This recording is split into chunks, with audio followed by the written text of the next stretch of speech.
let's have Randy, the race car smuggler himself. Come on, Randy.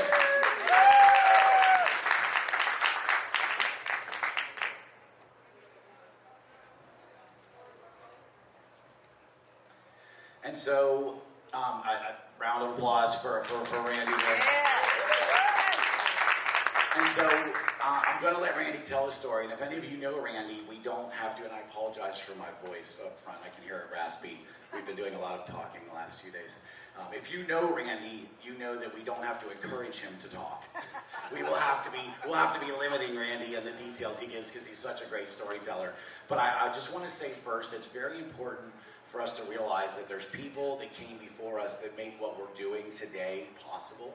And these people who put their lives on the line and their freedom on the line are people that we should all continue to recognize and respect, because we're here today enjoying cannabis at the beach in Ventura in Southern California, and people like Randy spend nearly 3 decades in jail for what we're doing today. So, you're here. Yes. And so, we were going around today and we were asking people, are you coming to our talk? We're going to talk to one of the coolest guys you're ever going to meet with one of the coolest stories. And do you know about him? And I'm going to be honest with you, I was surprised that not that many people here consuming cannabis understand Randy's story. So what I want to talk about first is I want to let Randy go, and I want him to explain how he was coming up in the 80s as a race car driver, and give us just a real brief synopsis of I'm sure what you've talked about before, but I want people to hear this. It's important to hear your story. First of all, thank you all, for coming here and sharing your moment with us. And that's what we all have, are the moments. And it's really a great thing when you realize when you're sharing moments with others. And so thank you. And thank you, too, for coming here and inviting me here to the stage and to share what my story is. Speaking about the racing, I was a race car fan growing up. At a young age, I used to listen to just the AM radio at the Indianapolis 500 and used to pretend to be a race car driver. And at a young age, I started slinging ounces of weed, pounds of weed, bales of weed. And at 19 years old, I had bought a go-fast boat called a Magnum, a cigarette, and started smuggling cannabis from the Bahamas on motherships from Bahamas to Florida. And that, I made enough money to purchase a 1957 Porsche Speedster. But for those that know about that, it's really, they call it the Tub. It's a wonderful car to turn into a race car. And I pulled that car up and down the East Coast to Texas and North Carolina, and ended up winning in 1980 the Southeast Amateur Championship. And that led me into a drive with Ferrari, North American Ferrari team, which took me to France and was able to drive with the Ferrari team and meet Enzo Ferrari, which was a great honor for me. And from '82, I came back and started getting rides with other teams, but I was having a lot of DNFs that did not finish. Mechanical, some of the teams I was driving for just didn't have the budget to have the right parts or new parts. They would reuse the parts and you'd end up with broken gearboxes and stuff like that. And in 1983, I'm doing my hometown Grand Prix in a car they call GTP, Grand Touring Prototypes. They're the most fastest exotic sports cars on the planet. And I had a really good ride, I thought. I qualified up on the front row and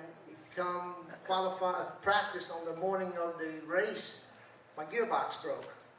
I take it back to the team and the owner tells me they don't have spare parts.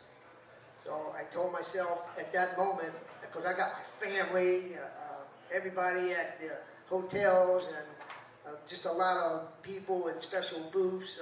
We having catered parties and stuff, and I'm not in the racetrack. I'm in the pits watching the race. And I told myself, I'm going to put my own team together. And in 1984, I formed a team called Blue Thunder Racing. And Blue Thunder Racing, I purchased 2 GTP Grand Touring Prototype March cars that had really great ground effects. My designer for the car was a guy named Newley, and he is now the designer for Red Bull Racing. And you see what they're doing if you follow F1 racing. They're killing it. So Adrian Newley was his name, and he's the designer for Red Bull. So I was one of the first teams that he came to the United States to help, and I ended up winning the 1984 GTP championship. I came up to the West Coast. I'm from Florida. And I won in 1984 the LA Grand Prix. Back then we raced at Riverside. And so I won that. And 1 week later I go up to Laguna Seca, and we won the Laguna Seca Grand Prix. So next thing I know, I'm leading the championships, racing against the Porsche factory, the Ford factory, the Jaguar factory, and I'm a privateer team. I'm financing it all through my drug smuggling, my weed smuggling. I had, 1982, I had purchased a 68-foot trawler and started bringing loads from Colombia here into the East Coast into Florida. And that just kept growing. I kept scaling it up. I went from a 68-footer to an 80-footer to a 300-foot barge with a 150-foot tugboat, and started bringing loads here on the West Coast to up the Sacramento River. And that was a trip in itself, because we would put a crew on in Santo Domingo with 160,000 pounds of weed, and we would charter the crew. Say that we had a mutiny or something on the boat, we charter a crew.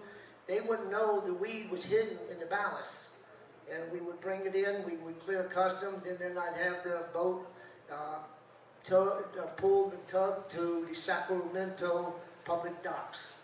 And there I would disengage the crew that didn't know that the weed was on board, and I put my crew on where they would take torches and cut out a hole in the center of the barge where we would put manifest loads. I would put a fake load in it, like might be a million pounds of Venezuelan cement, or a lot of Brazilian nuts, or Brazilian wood. So we would have a manifest that we would all say that what we're coming in with. And once we unload all that stuff, I would take it and pull it to a dock in Midwood City and unload it with my crew. And none of my merchandise ever got caught. It all got smoked. I got paid, and I did it year after year after year until I finally got indicted. My racing was kind of really doing good. I had won an international championship, and I raced what they call Indy cars. They're open wheel race cars. They're the most exotic, fastest race cars for road racing here, and oval racing here in the United States. That could compare to F1, if any of you know about F1. And I raced at Indianapolis 500 and did the whole circuit in 1986, and was awarded Rookie of the Year at Indy 500 after I finished 10th, which was a big accolade for me. I was getting patted on the back. A Ford Motor Company had asked me to drive for them. I turned them down because I had a load on the water. My last load was 170,000 pounds coming into New Orleans, and that's a whole story in itself, because I found out I was being investigated, and we had to turn the barge around, and I ran it back up the West Coast through the Panama Canal, and brought it once again back into my loading spot in Sacramento. So a lot was going on in the 80s, and I got to tell you, I come to these events and I speak to a lot of these people about how are you in this industry and why are you here? How does this industry get here? And do you realize how you really got here? And from the growers, from Humboldt in Northern California to the smugglers that were smuggling, whether it was from Mexico, Jamaica, Belize, Colombia, the demand for the plant was so outstanding, just as it is today. But what evolved it are the people that supplied the demand, the growers, the smugglers. And so it's amazing, because we have an art gallery over here called Gratitude Gallery. And we curated all the art from the cannabis prisoners, weed prisoners.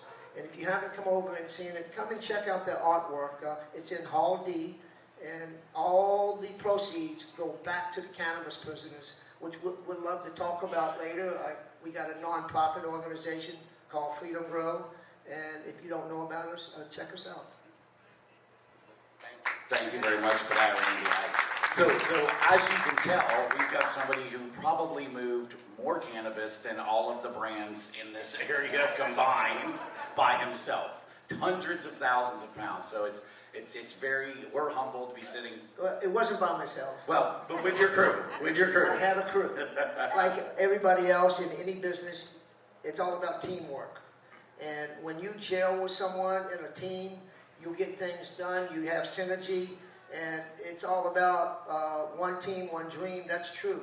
It really works. So, you know, as you move along in your life and you see people that you really get along with, you know, choose to work with them and pay attention to the vibes. If you're not getting the vibes, move along and bring somebody else in, because it's not guaranteed. If you're not, you'll feel it. Our internal instinct tells us a lot to pay attention to. Yes, and so your judge said you were one of the largest smugglers in United States history, and that led to a sentence for you that was 27 years. You actually got life without the possibility of parole, so let's not sugarcoat it. You didn't think you were getting out, plus more charges for other cases. And so the reality of it is I have a daughter who has children, so I have grandchildren. You spent the entire lifetime of my daughter behind bars. And that's going to lead us more towards what we want to talk to you about too. We want to get into how did your art and how did that work. But I want to hear from you. 27 years in jail. How do you keep peace of mind? How do you stay sane when first you're looking at not ever getting out? And so give us an idea of your mindset and how it changes to a survival mode in a situation like that. So I was sentenced to the remaining balance of my natural life. Natural death, life with no parole. I was 33 years old. I was at the peak of my life. My wife, God bless her. So she's still hanging in there. Anyway, so I get sentenced to life. Our son was newly born. He was 7 days old when I got indicted. My daughter was 7 years old. And going to prison with a family like that, and it was difficult. My first 18 years, my mindset was kind of still full of myself. When you have made a lot of money, money can change you in the way you think. And your priorities can get jumbled around. So when I went to the joint, I placed all my priorities for my first 18 years to escape. And I worked on plotting and planning on different escapes. And I became a really big workout guy. 75 miles a week I would run, thousands of push-ups in a very short time. Became really, at these prison yards, I was one of the, I try to be one of the top workout guys and wanting to compete in my burpees or my push-ups or my pull-ups and my running. So I geared up towards working out my first 18 years, but then something changed. I spent, out of 27 years, I spent 7 years in solitary confinement. And it's called the SHU, S-H-U, Special Housing Unit. And out of those 7 years, my longest stint was 2 years in USP Florence, Colorado for an investigation of an escape. And in those 2 years, my mindset started changing. I was able to get my hands on some yoga books, some Tai Chi books, and I taught myself Tai Chi and yoga, and I did a lot of meditation. When I was 18 years old, I had got involved with a guru and learned how to meditate, and that changed my life because it ended up being my go-to while I was in solitary confinement.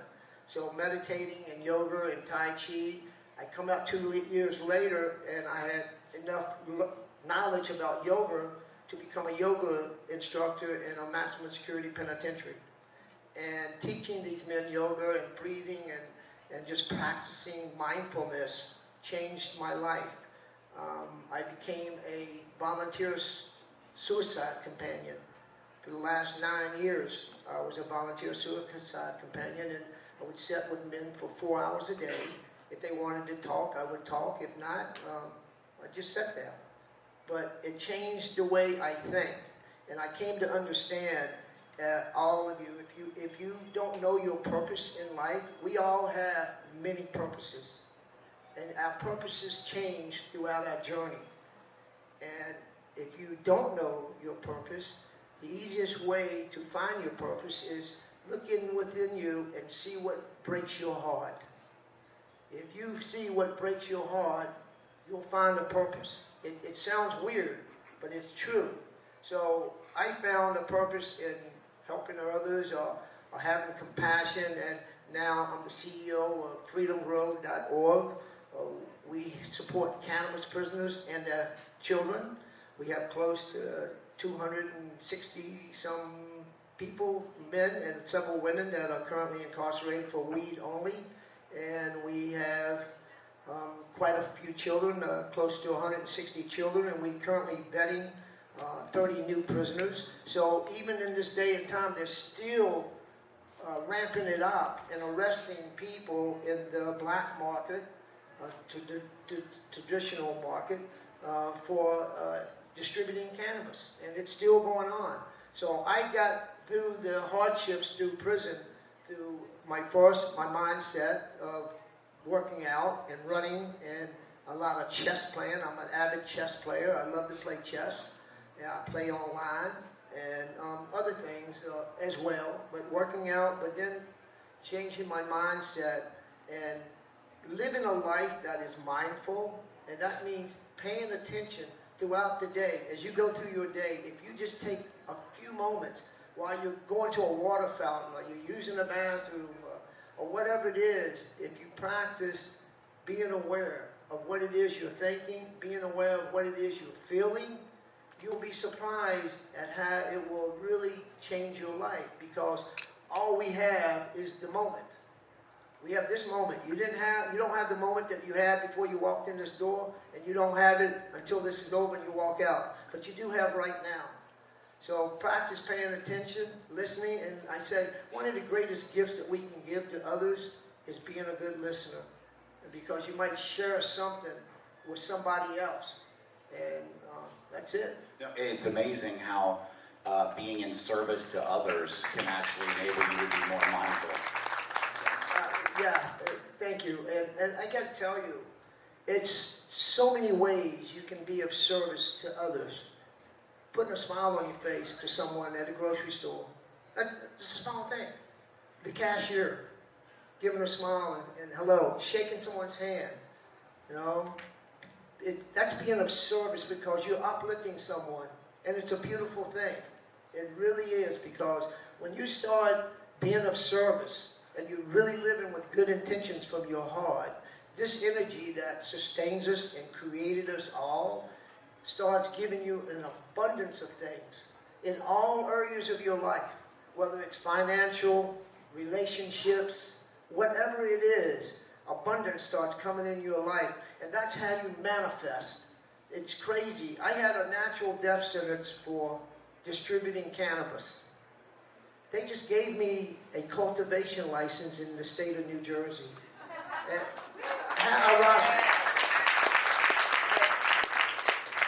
but that's all manifestation, just like my freedom. They gave me a natural death sentence, life and no parole. And it's an amazing story how, you know a little bit about it with Gardenia, California, casino, and all this stuff. So we can manifest whatever it is, but understand this, as you're manifesting what it is you want to do in your life and grow in your life, there's karma that comes back, because everything is energy. And everything comes back towards it. Its energy is the only thing that never dies, and it never changes. It's eternal. So karma is for real. It's a true thing. So if you really pay attention to your true intentions, you can really manifest some beautiful things. Just like with Freedom Grow right now, we're all volunteers. And we give back to the prisoners. There we have this art gallery, and this beautiful art gallery, and these prisoners are sending us art, that we get to send them back the funds and to help their children, 160-some children. We do fundraisers. We do back-to-school fundraisers to help pay for their supplies. We do holiday Christmas fundraising to help with the Christmas gifts and stuff like that. We try to send $50 a month to 50 prisons. We don't have enough money to send the 268 prisons that we have, but we rotate it every month when we have the funding. So that's creating, manifesting, and it comes back into our life in many ways. I kind of wanted to circle back. You talked about the racing career, which obviously requires a very specific skill set, a lot of discipline, a lot of structure. You talked about getting into prison and workout regimen, routine, and plotting to get out. Like, how did you come around to creating art within a prison environment? What was the mindset, or what was the switch that caused you to become creative in a very uncreative place? So, I've never painted anything in my life until I go to prison. I'm not a drawer or a sketcher, but late into my prison bit from running, I had crashed prior into Michigan 500. I had crashed and hit the wall. Mario Andretti had crashed, and I cut a tire and hit the wall at 214 miles an hour. And it gave me a compound fracture to my right femur bone. I had a rod in my leg. I had it removed while I was in prison. So I was running pretty good. And all these mileage, eventually I wore the cartilage out of my right hip, and I needed a hip replacement. Well, it took me 7 years to get the hip replacement. The Bureau of Prisons don't move fast. So my hip, the pain in my hip got so severe I could only walk for about 5 minutes. So I would go out of my unit, and the guys that I would walk the yard with, they said, "Come on." I said, "No, I'm parking it." No. So I eventually told them, "Look, I'm not walking anymore. I think I'm going to go down to the art room and start picking up art as a hobby. That way I don't have to run, I don't have to walk, I don't have to work out. I can just go sit on a bench, a stool, and get a canvas and just throw paint on it." So that's how I picked up a paintbrush. I started going down to the art room and painting, sketching and drawing, and it led to a passion.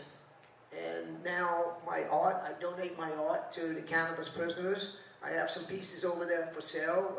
I think I got 4 pieces over there that are available. And each of them has a little story and a meaning to the art. And when you look at art, and if you see a feeling, if you feel something from that art, that's telling you something that, you know what, this means something to you as a collector. You might have never even bought a piece of art in your life, but if it resonates with you, put it in your house, because you'll be glad you did. It's amazing. Some of the things that I have from back when I was free with my wife is she kept some of our artwork. And to this day, every time I look at it, it draws emotions from me. No, I absolutely love that. So not only can you help support you and get a piece of art that you created while you were doing a completely unjust sentence for a nonviolent cannabis crime, that money that they're going to give for that art, for that, is going to go to somebody else's books. You talk about paying it back, that's paying it back. I want to ask you, so you started art in prison, and obviously that's a different perspective to start creating art from. How is your art different now than it was when you were doing it in prison? Well, over the last couple of years, I would say, I haven't been painting much because I've been involved in building out a facility in New Jersey. But when I come out, I kept painting, and my art, I think when I looked at it, it evolved as more smoother brushstrokes, maybe different perspectives of what I would paint. And I'm just blessed to be here on this stage to talk to you guys about art, or about anything you want to talk about. The cannabis space, love that. I've been in this space since the 60s, and it's dear to me to be able give back to these cannabis prisoners because I know what the struggle's about and what the hardships are with families that go through these situations when you are incarcerated. So my art is slowly evolving, and it's all in the eye of the holder or the artist himself. And talk about perspective. It's an amazing thing because, and I say what I'm going to say, some of you may think it's silly, but for real, we have superpowers. And by that I mean every one of us on this planet has the capability of changing any experience that you are experiencing. Whether it's a hardship, a struggle, we have the ability to change what it is we're experiencing. And it's simply by changing your perspective. Because our perspective creates our experience. So if you're struggling with something or you're going through something, just change your perspective and all of a sudden you notice your attitude changes. It's an amazing thing. It's one of many, many superpowers that we have. So the perspective that you have through art can change as you go through, and it's just one of the many superpowers we have. Well, with that being said, we do definitely want to get into Freedom Grow. A little bit of background: we've known Stephanie for a long time with Freedom Grow, while you were still in jail. Matter of fact, there's pictures of us holding signs of you advocating for your release, and so it's always been very special to us. With Freedom Grow, what happens is we all know that these mainstream charities, you give money to it, and they've got executives making millions of dollars, and maybe 20%, 30%, maybe 50% if you're lucky goes to prisoners. With Freedom Grow, it all goes onto the books. So when you donate to Freedom Grow, you are literally putting money on a prisoner's books, and that is so big. Please speak to us about, first of all, Freedom Grow. You came out to Freedom Grow, and now you're one of the CEOs, so to speak, of Freedom Grow. Please explain Freedom Grow and your position in it for us. So, California, I can't tell you, you're blessed because you have some people that's been in the cannabis industry for many, many decades. I was in the joint serving the life sentence, and I get a letter, a big envelope with pictures inside this envelope from ladies from California. I open it up and look at these pictures, and there's these ladies that's got my picture on these sticks and a post, a big stick, and they having a vigil in front of the White House, asking President Obama to release me. I'm going, who the hell are these ladies? Look at this. I got supporters. I've never heard of them in my life. It's Amy Pogo and Stephanie Lander. Stephanie Lander is the founder of Freedom Grow. And she has been burning weed since 1959. She's 78 years old. She lives in Northern California. And I'm going, God, look at this. I started feeling hope that, you know what, I'm getting my ass up out of this joint. I got people supporting me. And sure enough, several years later, and then they keep sending me these pictures of people in California. They're at the Oregon Hemp Fest. These are festivals I never even knew existed. They're in LA, marching down the street, all these women with posters with me, my picture. I'm going, damn, I got supporters, man. I'm going home. And it's amazing that 3 years later, he just showed me a picture today, and I remember the picture with him and a group of other people with my not only my photo, but other cannabis prisoners' photos. Craig Cesal. Craig Cecil, yeah. So these are all my friends that I walked the yard with, a lot of these people, and a lot of them had life sentences. And now, majority of us are out. There's still some that's still fighting the fight, and we at Freedom Grow have that back. And we appreciate you for it. Thank you. Well, and you know what? I think that's just going to be a very good round for us to wrap this up on. We want to thank Rama, we want to thank Danny, we want to thank Chris, everybody at Hall Flowers for bringing you in. Rama's very passionate about your art. That's a good guy to have in your corner to help you with your art. Yeah, it's amazing because we heard from these people at the Hall of Flowers would you be interested in putting up a prisoner's art gallery? Damn skippy I am, let's go. So next thing I know, we're on the plane out here and staying at the Crown Plaza. We've been curating prisoners' art now for a few months. We got letters from the prisoners, we got poems from the prisoners, we got rap music from the prisoners, we got art from the prisoners, and so we curated that, and all the proceeds are going back to the prisoners. And so it's going to be a happy day, because when you hear from somebody, or especially when you receive some commissary funding, we like to help pay for their phone and their email so they can continue the bond with their children and their family. Because every email that a prisoner sends home, he has to pay for it. Every phone call, you get 300 minutes per month. That's it. After 300 minutes, you're not getting back on the phone. But you have to pay for those 300 minutes. So we like to try to help these prisoners continue to bond with their families. It's really a good thing. I was blessed. My family stayed behind me the whole time. And just a blessing when you have support, your family's with you, because so many families get estranged, they get kicked to the curb. But when you're able to send a gift for Mother's Day, or you're able to send your girlfriend or your ex-wife or your wife or your son or your daughter a gift on a birthday, and that's what Freedom Grow does, it helps keep the bond. It really does, because we tell them it's from the person that's in the prison. It's not from us, it's from them. It's from the person that's in jail. So when the kids get the presents, or whatever it is, the gift cards, we send gift cards from Target and Walmart on holidays to the children. We send it to the mom, and they can take their children and go shopping with gift card from their dad. So it's a really great thing when you have supporters. And my wife is right here signing it out. This is Pam, guys, by the way. Without her, I wouldn't be here. So she got a donation jar, by the way. I'll plug it.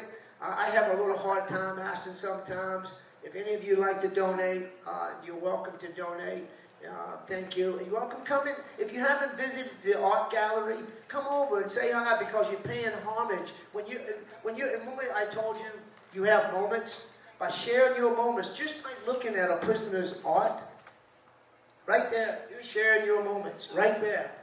I was literally just going to plug, if you have the ability to do so, please go either donate and or pick up some art. I guarantee you that hanging in your house, that piece of art hanging in your house, is going to make you feel good for a long, long time. But that's the reality of it. We have to help these people out who are doing jail time for nonviolent cannabis offenses. Hell, we own businesses and we consume cannabis on the daily in public, and people are still doing jail time for it. And so, for instance, somebody like Andy Cox, we were purchasing wallets that he was making in jail, in prison in 2013, so he could have some commissary money to buy things that he needed. And so, well, let's plug for Freedom Grow. Please go over here, get your art if you can afford it, if you have the means. Please support them. And I want to give a big round of applause to Randy for doing that. Thank you. I want to tell you too, I thank you for sharing your moments. I said that when I first got up here. That is really good. To share your moments with others is a really important thing. And it's amazing. We have some purses. We have 2 purses left over that this gentleman that he knows, he had some wallets made. Andy did 17 years. He was just in the audience, but I see he walked out. He did 17 years, and he makes purses. And they're not touched by a machine. They're all hand-stitched. And so we have, I think, 2 purses left over there. They're amazing. And I'm flexible. I'm not fixed in stone with the prices. I want to sell this stuff. I give whatever it is we got over. I'm really flexible with the prices. I'm ready to give a good discount on what we have left over from this week. And so please come over. If you don't buy nothing, that's okay. You don't buy nothing. But guess what? You shared your moment looking at a prisoner's art. And that right there in itself is really an uplifting thing, because we send newsletters out every month, Freedom Grow sends newsletters to these prisoners, and we tell them what events we went to and what's going on and how we spoke about them and we've never done an art gallery in our life. This is our first art gallery. We haven't done no prisoner art gallery. And this is amazing, real quick. I'm over there and this guy comes in and introduces myself, and I'm looking to see if he's in the room. Anyway, he has 19 dispensaries. And he says, you know what, I love what you guys are about.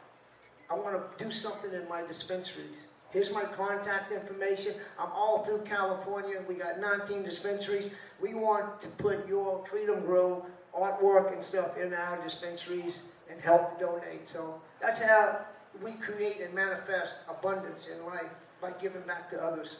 Yeah, I think a good final thought from that, even if you're not able to support Freedom Grow directly, I think your core message here today has been to pay it forward. Stephanie, who started Freedom Grow, paid it forward to prisoners like yourself. You got out, you've paid it forward to the prisoners left behind. So even if you can't contribute monetarily, finding a cause and paying it forward is the best way you can be a steward of this plan. And you see the steward of this plant real quick too. This plant is an amazing plant. It heals. But it not only does that, it attracts like-minded people. And it's amazing. I have several friends that have had digestive cancer, and they're in remission. Stephanie is one of them. And they was wanting her to do chemotherapy and stuff, and she said, you know what, I'm going to try the RSO oil.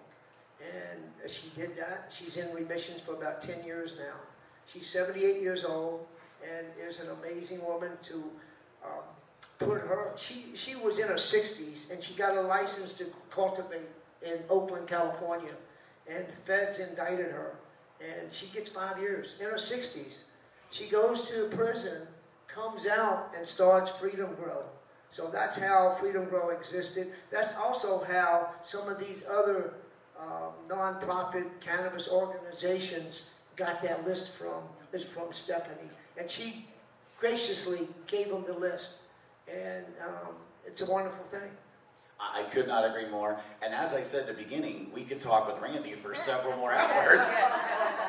So I'm gonna wrap it up, and if you have any questions for Randy, please come forward, ask him. But we just really appreciate him sharing the stage with us. Thank you all.